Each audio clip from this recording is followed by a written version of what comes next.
Assalamualaikum warahmatullahi wabarakatuh. Apa kabar anak-anak SMK Pertiwi kelas 11? Nah, semoga kalian dalam keadaan sehat walafiat. Jangan lupa ya, gunakan masker ketika kalian pergi keluar rumah. Oke. Dalam video pembelajaran kali ini, berarti kita sudah masuk di pembahasan yang kedua atau bab kedua. Video-video sebelumnya kalian sudah membahas mengenai teks prosedur. Nah, sekarang di video sekarang kita akan membahas mengenai teks eksplanasi. Nah, ketika kalian mendengar teks eksplanasi, apa yang kalian bayangkan? Pasti kalian masih belum paham. Nah, disinilah fungsi video pembelajaran kita. Jadi kalian bisa paham mengenai teks eksplanasi. Nah, sebelum Ibu menjelaskan, kalian pernah tidak membaca suatu berita atau mendengar berita, entah itu misalkan gempa bumi, tsunami, atau bahkan mengenai masalah politik kita lah di Indonesia ini. Nah, kalau kalian sudah membaca atau mendengar suatu kejadian, entah itu fenomena alam, sosial, dan budaya, itu termasuk ke dalam jenis teks eksplanasi. Oke. Jadi kalian mengidentifikasi informasi dalam teks eksplanasi. Tujuan pembelajaran kita di video ini, kalian harus mampu memahami informasi berupa pengetahuan dan urutan kejadian dari yang didengar atau dibaca. Kemudian kalian mampu menemukan gagasan umum dan fakta penting dalam suatu teks eksplanasi. Nah, mengenai memahami informasi dalam suatu teks eksplanasi, nah kalian harus tahu nih apa itu teks eksplanasi.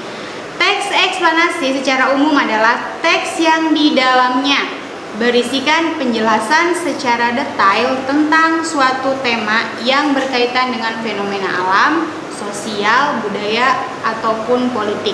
Kemudian, dalam suatu teks eksplanasi menggunakan banyak fakta dan pernyataan-pernyataan sebab akibat atau kausalitas.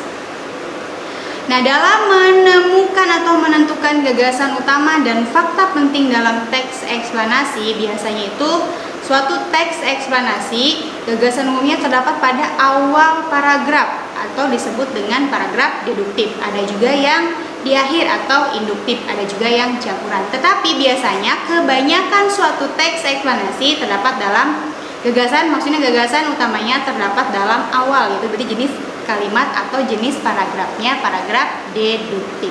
Nah, tadi kita sudah bahas mengenai gagasan umum dan ide pokok. Jadi ciri atau suatu teks eksplanasi, dikatakan sebagai teks eksplanasi jika di dalamnya mengandung peristiwa yang mengacu pada sebab dan akibat.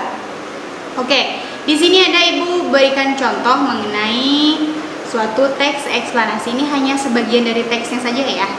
Di sini ada dampak merebaknya penyebaran virus sindrom pernapasan akut parah atau SARS dari negeri jiran Singapura mulai mengancam bisnis perhotelan di Batam. Jumlah tamu baik dari luar negeri maupun dalam negeri merosot hingga hunian hotel di Batam berkurang 10%. Demikian kata manajer hotel Puri ketika dihubungi tim Kompas di Batam. Nah, dari contoh tersebut kita bisa mencari gagasan umum atau ide pokoknya, yaitu terdapat pada awal paragraf yang dimana yaitu dampak merebaknya penyebaran virus sindrom pernapasan akut parah atau SARS mengancam bisnis perhotelan. Nah, itu adalah gagasan umum atau ide pokoknya. Kemudian ada fakta di sana. Faktanya mana? Yaitu yang menjelaskan merosotnya hunian di Hotel Batam baik dari luar maupun dalam negeri hingga 10%. Nah, video kali ini kita hanya membahas mengenai pengertiannya atau mencari informasi dalam suatu teks eksplanasi, kemudian menentukan gagasan umum dan fakta-faktanya. Nanti di video selanjutnya kita akan membahas lebih lanjut mengenai teks eksplanasi. Oke, cukup sampai di sini. Terima kasih. Semoga kalian tetap semangat dalam mempelajari video-video yang sudah disediakan Bapak Ibu Guru. Terima kasih. Assalamualaikum warahmatullahi wabarakatuh.